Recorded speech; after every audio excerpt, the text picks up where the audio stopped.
O Olho de Horus.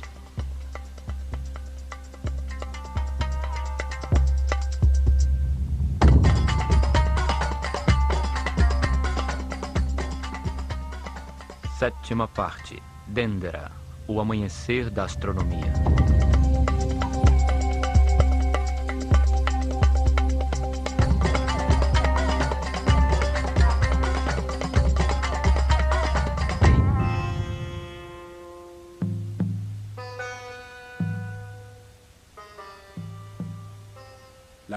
A cultura egípcia foi formada em torno de uma série de templos religiosos construídos em locais especialmente escolhidos ao longo do Nilo. Para os sacerdotes egípcios, qualquer forma no universo que cresça exteriormente necessita de um receptor que permita seu desenvolvimento no tempo. Os templos foram os tais receptáculos que permitiram o desenvolvimento de sua civilização. Cada templo expressou uma tomada de consciência diferente sobre o universo. Seu objetivo era transmitir à sua sociedade os diversos princípios fundamentais, as verdades distintas. Isto permitiu que cada templo atuasse como um órgão distinto no país, com funções diversificadas, dedicado a ensinar e explorar um tema religioso diferente. Assim eram vistas as casas de Deus. Durante milhares de anos, as fronteiras do reino dos faraós no Egito, discípulos da sabedoria dos sacerdotes do Olho de Horus, foram respeitadas por todos os impérios asiáticos. Nunca quiseram ampliá-las e em seu interior existia um lugar de paz se comparado à anarquia universal. O declínio começou com o desaparecimento de seus mais altos sacerdotes, após Moisés, o último de seus grandes iniciados, ter atravessado o Mar Vermelho, e terminou com o caos, a destruição de seus templos e o extermínio realizado pelo persa Cambyses II. Após a morte de Ciro, o maior governante da Ásia, e que manteve uma relação de paz e respeito com o Egito, seu filho Cambyses II assumiu o poder para comandar o exército mais poderoso da época. Era um déspota cruel e brutal, que odiava a sabedoria, a estabilidade e o poder dos faraós. Obcecado por provar que seus deuses eram os mais poderosos, invadiu o Egito em 525 a.C.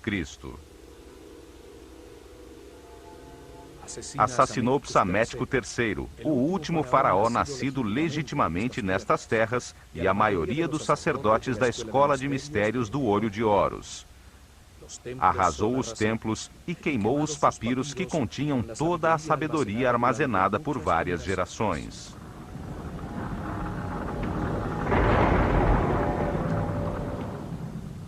O conhecimento se converteu em escuridão, e a antiga sabedoria egípcia desapareceu junto com seus altos sacerdotes. Cambyses II estabeleceu uma cruel servidão que duraria 200 anos, até a chegada de Alexandre o Grande em 322 a.C., recebido como salvador pelos egípcios. Alexandre ordenou a reconstrução de seus templos e, após sua morte, Ptolomeu I, um de seus generais, deu início às dinastias ptolemaicas que viriam reinar por quase 300 anos. O templo dedicado a Hathor, que já existia em Dendera desde 5400 a.C., foi reconstruído pelos reis macedônios como um método piedoso para legitimar o seu poder.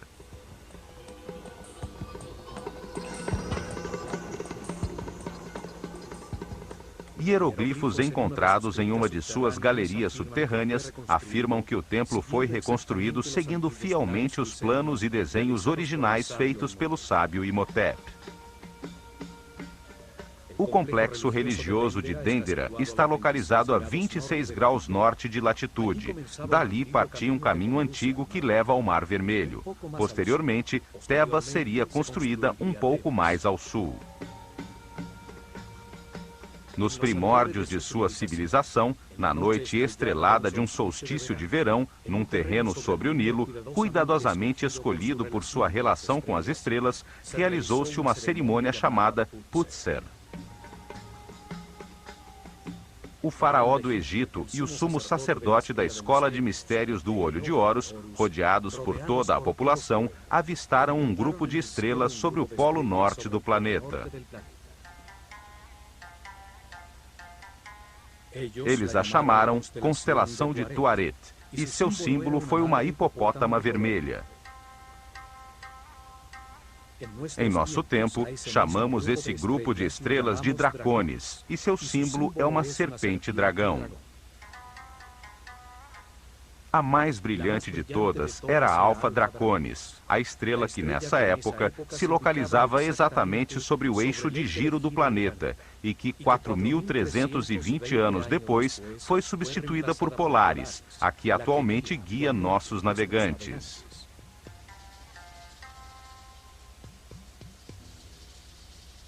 O avanço do sistema solar em seu giro ao redor do centro da galáxia determina que durante esse ciclo de 25.920 anos, 6 estrelas diferentes brilhem sobre o polo.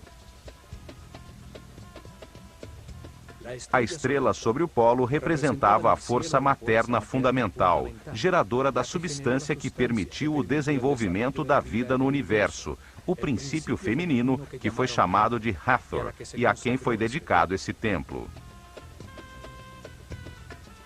O faraó e o sumo sacerdote estenderam uma corda entre 2 estacas, orientando-a exatamente para Alfa Draconis. A sacerdotisa do templo pregou as estacas com um martelo de ouro, definindo assim o eixo do templo, a coluna vertebral que daria organização a seus santuários. Colocaram as pedras dos 4 cantos que determinaram os limites do muro protetor do complexo, uma muralha elevada que mantinha afastado o inimigo da vida, o qual desejava perpetuar-se. Colocaram sua porta principal voltada para o norte, a última de uma série de pórticos que vinham do Sancta Sanctorum do templo de Hathor e demarcavam o segmento do céu por onde Alfa Draconis aparecia, facilitando a sua localização à noite para registrar sistematicamente seus movimentos. Nessa mesma noite, olhando na direção leste, encontraram também outra estrela a 90 graus da anterior, a que chamaram de Sírio, e que era o símbolo de Ísis no céu. Assim, localizaram o eixo de um segundo templo que determinou a segunda porta do complexo. A porta do templo de Ísis demarcava o setor do céu por onde ascendia a estrela Sírio e onde aparecia o sol em 21 de junho, dia do solstício de verão. O templo cresceu em seu interior, enquanto os sacerdotes registravam os movimentos das estrelas e estudavam os processos impulsionados pela sua energia, inscrevendo em seus muros as conclusões a que chegaram sobre esse tema sagrado. Sírio, o símbolo de Ísis, era chamada de estrela-cachorro, pois seguia a constelação de Órion, personificação de Osíris no céu. Após estar escondida no horizonte por 120 dias, marcava com sua aparição o momento das cheias do Nilo.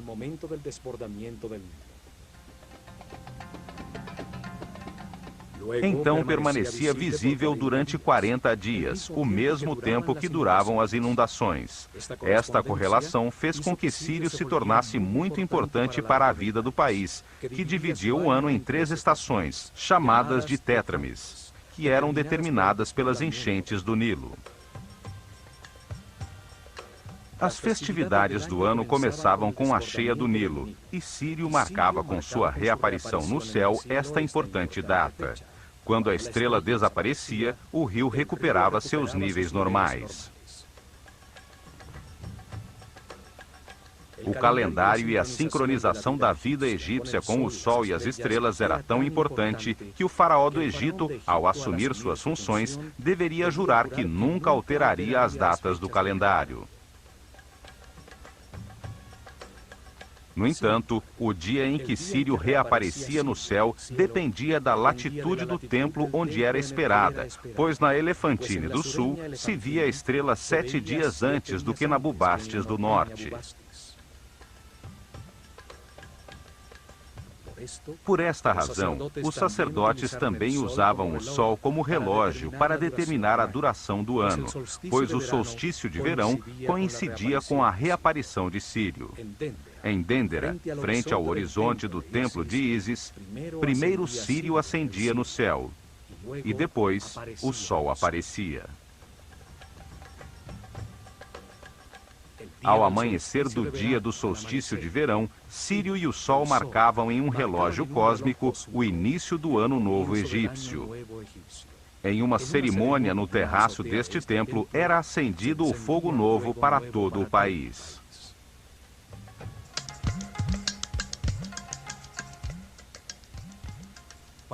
Para entrar em Dendera, é necessário atravessar uma série de construções erguidas pelos romanos durante os reinados dos imperadores Trajano e Domiciano.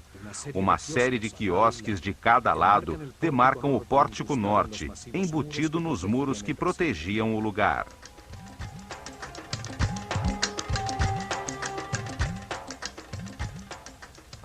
Ao atravessar-se o pórtico, aparece ao fundo, com seu eixo principal orientado para o norte, a fachada com as 6 colunas atóricas do imponente templo principal, dedicado ao estudo das estrelas.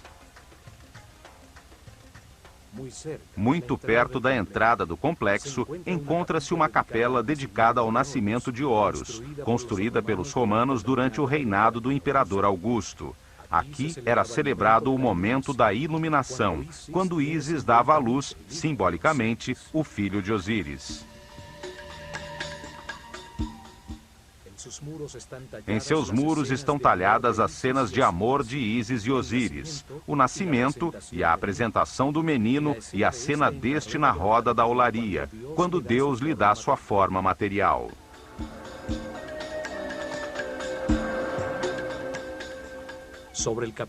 Sobre o capitel de suas colunas está representado o deus Bes, protetor das grávidas e que favorece ao nascimento das crianças. Ao sul desta capela, encontram-se as ruínas de uma basílica cristã construída no século V d.C., época em que os rostos dos personagens sagrados foram cuidadosamente destruídos nos muros dos templos. Mais próximo ao templo principal surgem as ruínas de um sanatório, onde se internavam os doentes que vinham ao templo de Hathor em busca de cura. Os sacerdotes do templo usavam seus conhecimentos de medicina para ajudar ao povo no plano material. Hathor, a força feminina multiplicadora da vida, era reverenciada como uma figura compassiva. O povo percorria grandes distâncias para orar em seu templo, banhar-se em suas piscinas sagradas e receber os remédios e cuidados de que necessitavam.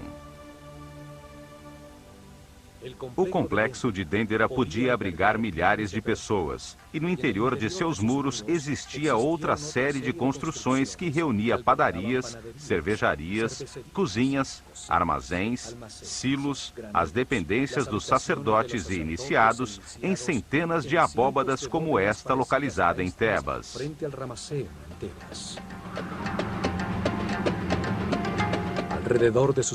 Ao redor de seus muros externos, o povo construiu suas casas. Daí surgiu um polo de desenvolvimento sob o cuidado dos guardiães do conhecimento, os sacerdotes do olho de Horus.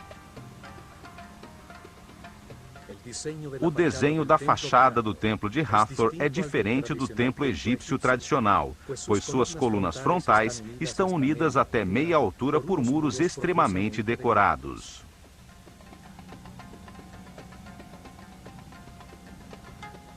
Seu acesso se faz através das 18 colunas do Salão da Vida, que sustentam um elevadíssimo céu raso, totalmente talhado com informações sobre os astros e seus movimentos, sendo a abóbada deste céu sustentada simbolicamente pelas colunas de Hathor.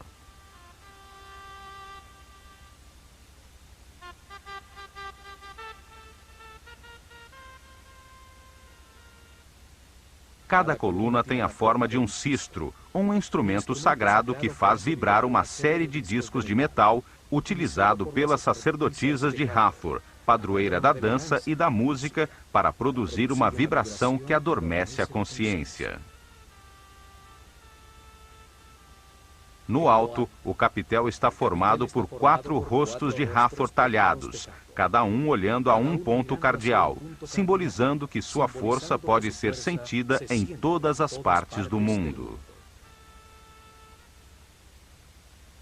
Seus olhos de serpente e suas orelhas de vaca, símbolo da maternidade e da nutrição, formam uma imagem quase extraterrestre, associada em inúmeras lendas ao planeta Vênus. O templo foi encontrado em excelente estado pelas tropas de Napoleão, por ter ficado sepultado sob a areia por milhares de anos. Converteu-se em refúgio para as tribos nômades que, com suas fogueiras, defumaram as cores do belo céu raso. No céu raso deste grande salão, os últimos sacerdotes de Dendera talharam as tábuas astronômicas que ainda conservavam, produzidas por várias gerações de sacerdotes, de forma a impedir que este conhecimento desaparecesse para sempre. Todas as constelações que formam os signos do zodíaco aparecem representadas em suas barcas simbólicas, com imagens do Nut, o símbolo dos céus, que devorava o sol todas as noites para que renascesse ao amanhecer.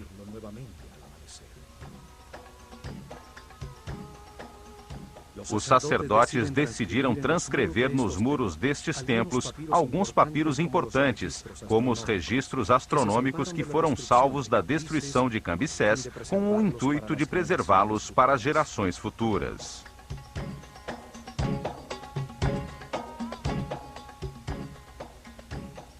Neste salão, chamado de A Casa da Vida, os escribas trabalhavam nos papiros sagrados, nos tratados teológicos, nas orações dos rituais, nas tabelas de registros astronômicos.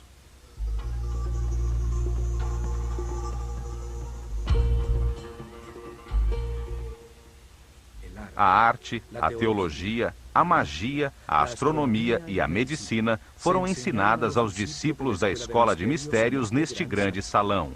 Aqui foi registrada a mudança regular e sistemática das constelações circumpolares para acompanhar a precessão dos equinócios. Atravessando o altíssimo salão, chega-se ao Salão das Aparições, uma câmara mais baixa sustentada por 6 colunas, de onde surgia da penumbra de seu santuário a brilhante estátua dourada da deusa Hathor, ao sair para cerimônias religiosas e procissões. Na sua parte superior, encontram-se as capelas dedicadas a Osíris, o símbolo do processo de aperfeiçoamento vivido por todo ser humano através da reencarnação, para transmutar em muitas vidas sua animalidade original e se converter em um super-homem.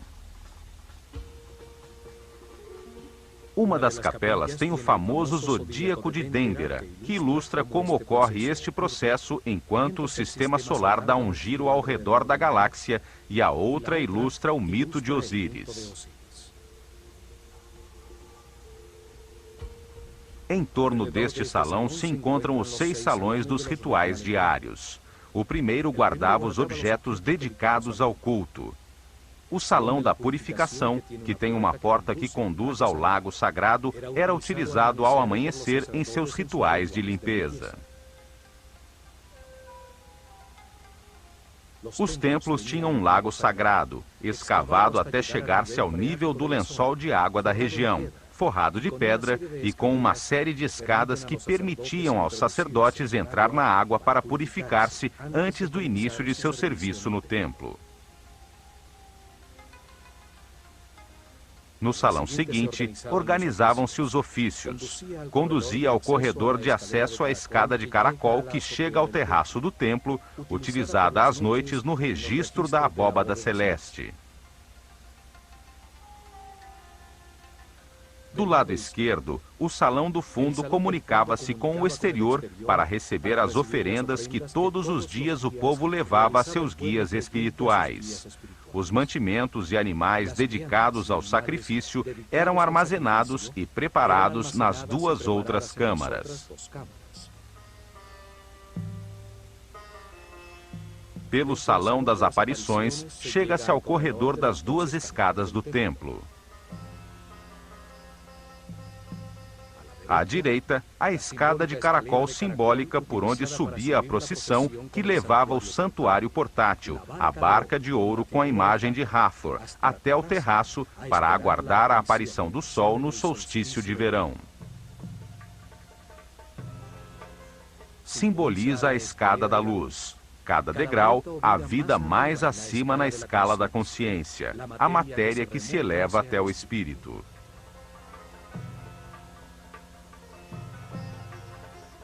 E à esquerda tem-se acesso a uma longa escada reta por onde descia a procissão trazendo o fogo novo. A escada reta simboliza o espírito que baixa novamente à Terra para condensar-se na matéria, com o objetivo de viver experiências que lhe permitam compreender o universo. Atravessando este pórtico, chega-se à antecâmara do santuário, onde ardia o fogo, um instrumento dos deuses, a primeira substância do universo, a forma mais elementar da matéria. Ali faziam as oferendas a Hathor, o princípio feminino gerador da vida no universo.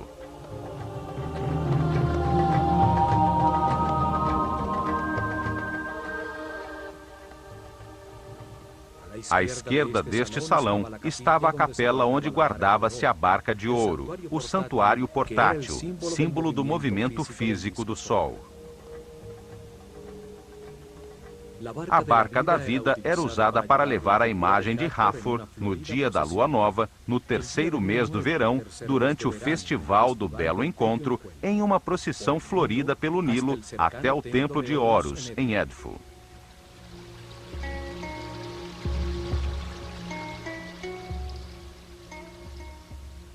Um espaço aberto sem teto também se comunicava com a antecâmara do santuário. Frente a ele estava a chamada Capela Pura.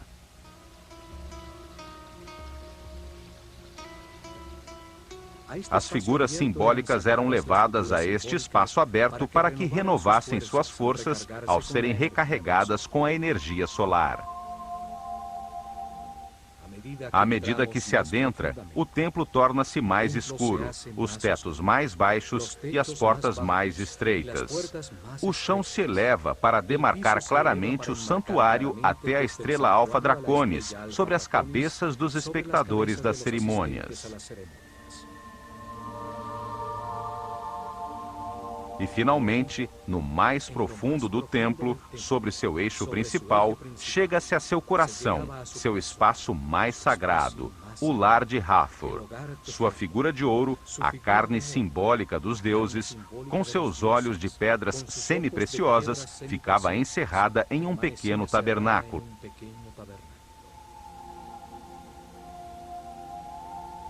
Somente o faraó e os mais altos sacerdotes da escola de mistérios do Olho de Horus podiam entrar aqui após uma intensa cerimônia de purificação com água.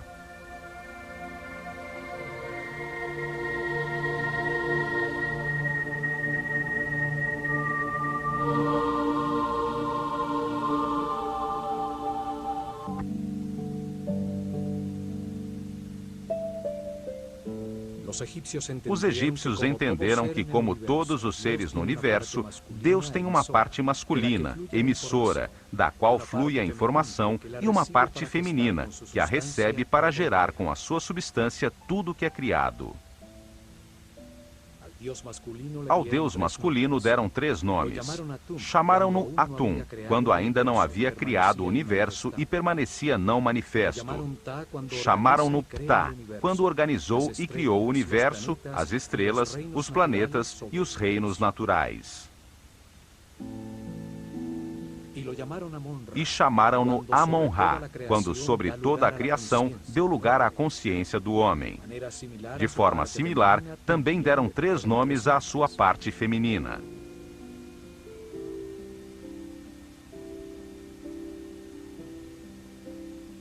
Chamaram-na de Nun, quando era apenas uma substância homogênea, virginal, sem forma, em estado de perfeito equilíbrio, o líquido amniótico do universo não manifesto. Chamaram-na Sekhmet, quando se polarizou em 2 forças opostas, que a transformaram em uma substância radiante, em fogo, um princípio multiplicador em movimento que gera Nefertum, o universo que reconcilia e harmoniza temporalmente as forças opostas. O fogo produz o movimento, o tempo e o espaço.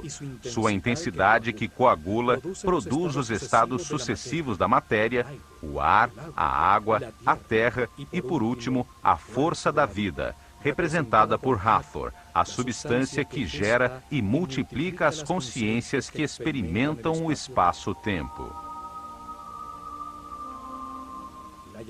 E a chamaram de Mut, quando gerou as 4 forças que impulsionam a consciência evolutiva do homem. As 4 forças são Osíris, Ísis, Set e Neptis. Entendendo Hathor desta forma, ela é a barca da vida, a barca da luz, representa o amor, a grande matriz das consciências do universo, a barca do norte, que contém o princípio de toda a natureza. Aqui em seu tabernáculo, Hathor, a força da vida, recebia as preces dos que queriam prolongá-la ou curá-la.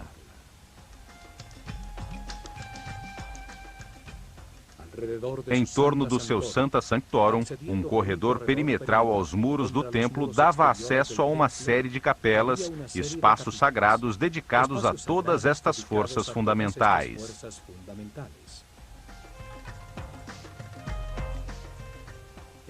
Estas capelas eram reconhecidas desde fora pelos desenhos talhados de seus símbolos sagrados no muro exterior do templo e permitiam que o povo que não podia entrar, pois só tinham acesso os sacerdotes e os iniciados, orasse e pedisse ajuda às forças fundamentais do universo. À direita da capela do ouvido de Hathor, 2 capelas que se comunicavam eram dedicadas à adoração do único Deus, o Criador da consciência do homem, o que está em todas as partes, Amon-Ra, com seus símbolos também talhados no muro externo. As 2 capelas da esquerda continham as imagens que simbolizavam as forças fundamentais do Baixo Egito, todas relacionadas com Hathor e seu instrumento musical, o sistro.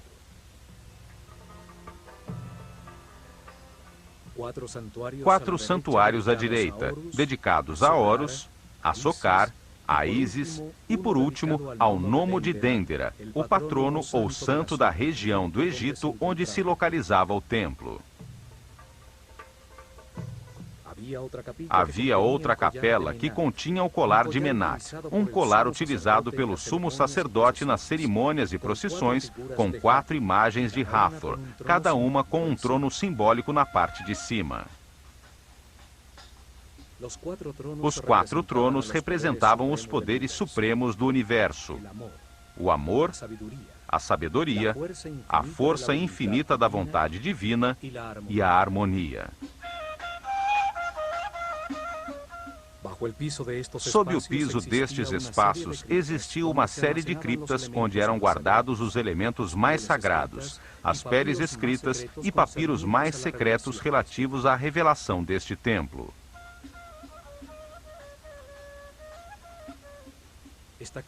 Estas criptas têm uns misteriosos baixos relevos de Horus que sustentam uma espécie de flor com uma serpente em seu interior. Teorias científicas afirmam que se trata das lâmpadas que utilizaram para iluminar suas câmaras e construções sob o solo.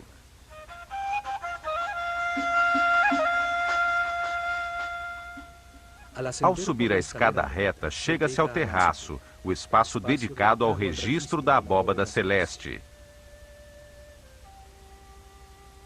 No canto sudoeste do terraço, encontrava-se o quiosque onde os sacerdotes esperavam a aparição das estrelas e a saída do sol no ano novo, que acendia com seus raios o novo fogo.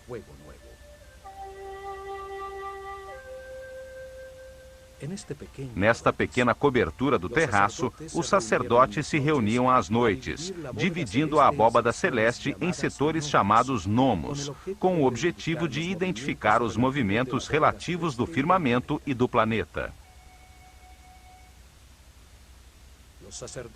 Os sacerdotes de Dendera eram chamados de Cabirim, os medidores do céu. Eles registraram a primeira carta celestial, a que marcava as posições relativas dos Mazarotes, os fogos do céu. A astronomia surgiu em Dendera.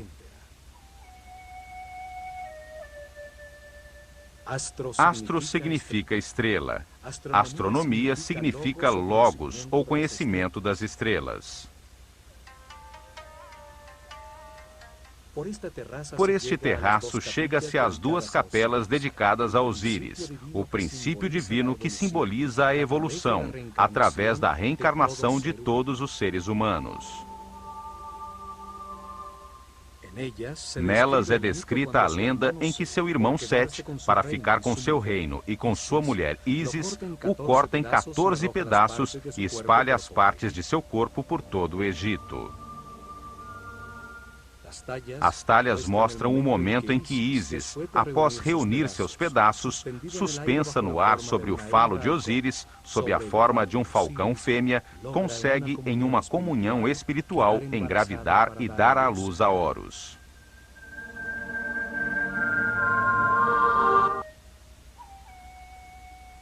No teto da segunda capela encontra-se o chamado Zodíaco de Dendera, uma imensa lousa de pedra com uma talha da abóbada celeste em torno do Polo Norte, como era visto em 700 a.C., durante o solstício de verão à meia-noite.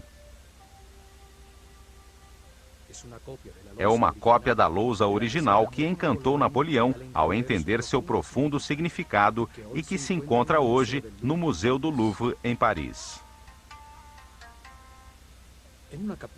Em uma capela como esta, neste mesmo lugar e durante milhares de anos, os sacerdotes do Olho de Horus estiveram atualizando periodicamente, sobre um papiro, um mapa dos céus como este.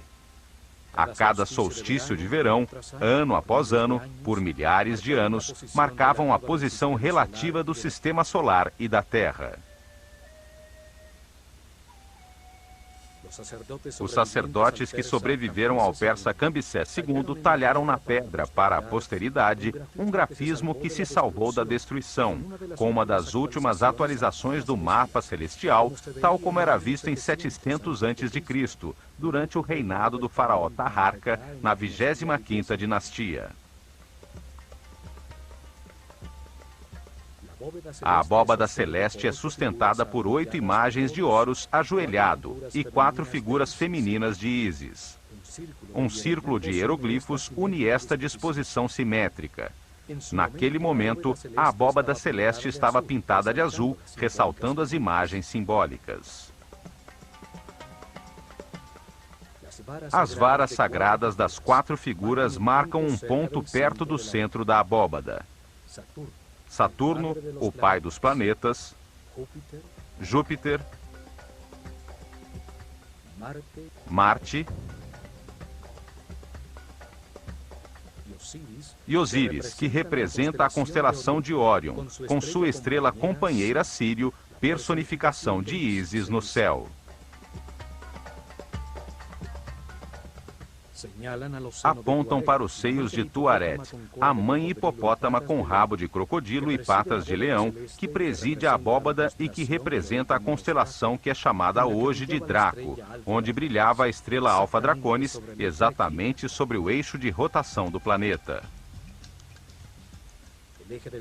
O eixo do templo está orientado 71,5 graus para nordeste, a fim de demarcar em seus pórticos o segmento de céu onde aparecia a estrela polar Alfa Draconis, que na abóbada aparece sobre o seio da hipopótama. A seu lado, encontra-se a constelação do Chacal Vermelho, com a estrela Mizar em sua pata dianteira, a representação egípcia da constelação da Ursa Menor, com a estrela que hoje chamamos de Polaris. Alfa Draconis, sob o seio de Tuaret, está fora do ponto central da abóbada, marcando o desequilíbrio necessário para que exista o movimento elíptico do universo, que fará com que a estrela Polaris, que se encontra no centro da abóbada, se situe sobre o eixo do planeta. A estrela polar, ao redor da qual parece girar a abóbada celeste, era muito importante para os egípcios, pois representava a energia sobre o eixo de rotação do planeta, sobre sua coluna vertebral, que organiza os órgãos de todo ser vivo, desde um inseto a um homem ou um planeta. Além disso, durante o reinado de Senéfro, muito antes da construção da Grande Pirâmide, seus sacerdotes haviam profetizado que quando Alfa Draconis fosse substituída por Polaris, chegaria o fim de sua civilização, como descrito no papiro de Nefer-Rohu. O templo de Hathor estava orientado para registrar as constelações situadas em volta do eixo de rotação da Terra, as 6 constelações circumpolares, cuja energia atinge o planeta há muito mais tempo e de forma mais direta que as constelações zodiacais. Em uma época em que o dia e a noite eram como a vida e a morte, o setor do céu sobre o polo, onde as estrelas eram sempre visíveis, contrastando com as que ascendiam e desapareciam, representavam os poderes da escuridão que a luz nascente do sol fazia desaparecer. A escuridão inicial, a mãe escuridão, o espaço vazio, o caos, eram representados por esta hipopótama vermelha. Ao sair da água, os hipopótamos transpiram um líquido vermelho. A água do Nilo, ao transbordar e invadir a terra, tornava-se vermelha devido ao óxido de ferro. O vermelho simbolizava a fonte materna. A seu lado se veem também as outras constelações circumpolares, como a constelação da Pata, com sua estrela Mesquet, hoje denominada constelação de Cefeus, com sua estrela Alfir, e a constelação de Hércules. A partir da estrela sobre o polo, dividiram o céu à sua volta em 12 setores principais, com 30 graus cada um.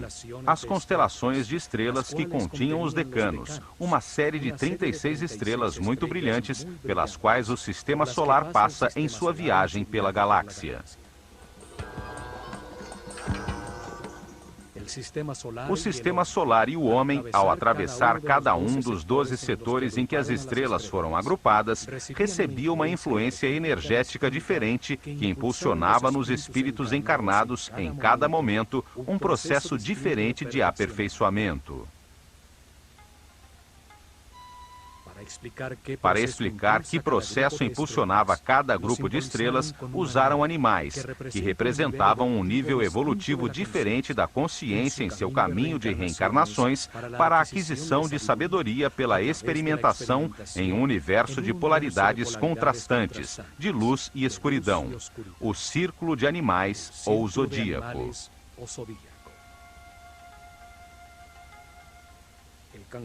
O caranguejo de Câncer simboliza o eu sinto, o animal que se retira a seu refúgio de água para digerir o seu alimento espiritual quando a consciência se movimenta de maneira incerta e começa o seu processo evolutivo experimentando os sentidos pela primeira vez.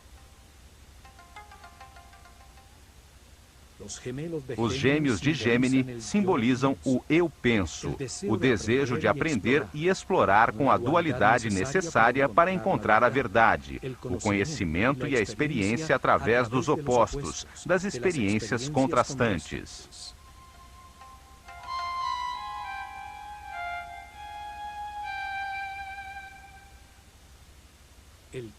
O touro de Taurus desperta a maternidade das fêmeas, impulsiona os processos com o eu tenho, as posses materiais, a raiz que permite à terra receber o poder da vida para dar fruto, a fertilidade.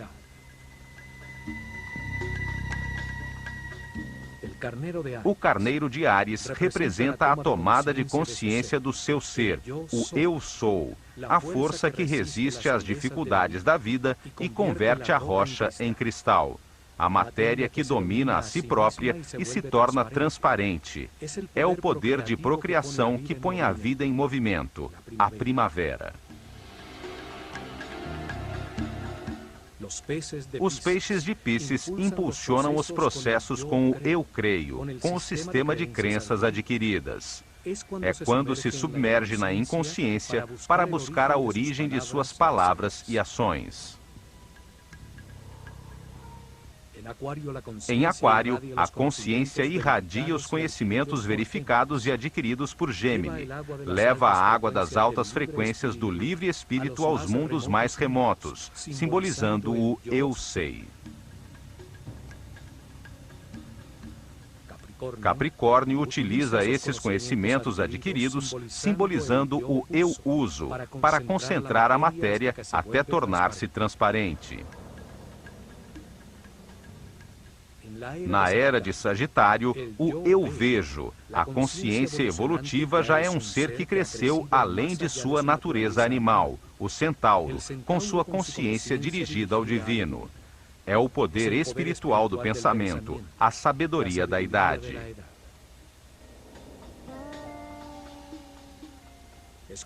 Escorpião simboliza o eu desejo. É o animal que pode se matar com seu próprio veneno. Uma era em que se vivem experiências para entender que o universo é perfeito e que se tem tudo o que é necessário para a felicidade. Não há que se desejar nada. A balança de Libra simboliza o eu equilíbrio. Aprende-se a ceder, a ser flexível ante todas as situações da vida para atingir a harmonia. Todas as experiências são medidas. Conserva-se apenas o que for valioso. Virgem simboliza o eu analiso. É quando se colhe a safra, a maternidade do universo e se vivem processos para aprender a não reagir, a pensar antes de falar. E por fim, Leão, o símbolo do eu posso, o rei dos animais, o grande pai do zodíaco, a força do fogo que verificou todas as verdades, experimentando na própria carne os resultados de suas decisões, em milhões de situações ao longo de muitas reencarnações. Neste ponto, o homem deixa de identificar-se com seus instintos animais, sua consciência deixa de ser um estábulo onde vivem suas paixões descontroladas. Abandona o círculo dos animais. Leão se projeta sobre Câncer, a porta para a escala seguinte do universo, onde, como guia dos processos de outras consciências, serão experimentadas situações de mais responsabilidade, para seguir seu caminho do aperfeiçoamento de volta a Deus. O processo evolutivo está completo quando, ao longo de muitas reencarnações, as 12 energias fundamentais são recebidas e os diferentes processos que elas geram são experimentados.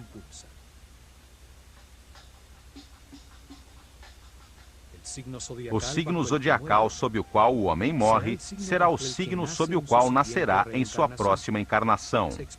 Em cada vida, experimenta diversas personalidades, sob a influência de forças diferentes, à medida em que o Sol avança em seu giro pela abóbada celeste.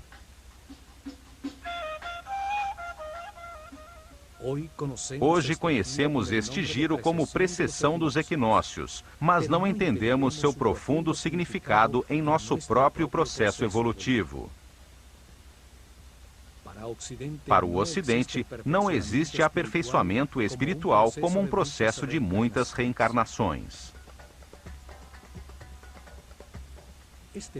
Este mapa celestial comprova os conhecimentos astronômicos e filosóficos dos sacerdotes da Escola do Olho de Horus, que entenderam a vida no universo como um processo desenhado por Deus para converter um animal ignorante em um super-homem sábio. Subindo por uma escada com degraus semi-suspensos contra um muro talhado com hieroglifos, chega-se ao terraço superior do templo. Ali ainda se conservam as fendas que sustentavam os instrumentos usados pelos sacerdotes para registrar, de forma adequada, os movimentos dos astros. O templo de Hathor registrava os movimentos das estrelas polares. Ali era acompanhada a troca de Alfa Draconis, que no ano 4320 a.C. brilhava sobre o Polo Norte, por Polaris, estrela que hoje orienta nossos navegantes. Neste terraço, em muitos solstícios de verão, eram realizadas cerimônias para acolher o Ano Novo Egípcio, quando a barca de Hathor, o princípio multiplicador das consciências que vêm experimentar o espaço-tempo, subia ao terraço. Ali, os primeiros raios de sol anunciados por Sírio, ao reaparecer no horizonte, acendiam o fogo novo, a força que pôs o universo em movimento, gerando um lugar onde a consciência aprendeu o significado do amor, graças à existência do medo.